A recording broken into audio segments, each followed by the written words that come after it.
طيب الولاد الصغيرين كتير دايما بيحبوا الايس كريم. عادي جدا، كل الاطفال واحنا الكبار بنحبه. بس فكرة ربط الايس كريم بالشتاء او بالجو،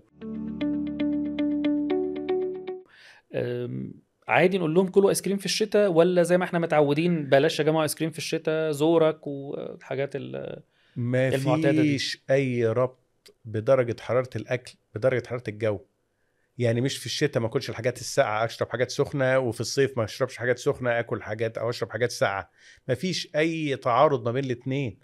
لا الايس كريم في الشتاء يتعب والصيف ما يتعبش، ولا العكس خالص. دي افكار مش مظبوطه صحيا. ما اعرفش حتى، يعني ما اقدرش اقول لك السبب جت منين يعني. انما لا، الاكل الايس كريم عادي جدا ساقع اكلته شتاء او صيف، ونفس الكلام الحاجات السخنه شربتها الشتاء او الصيف. ملوش علاقة ولا بجو ولا صغيرين ولا كبار؟ لا لا لا خالص خالص.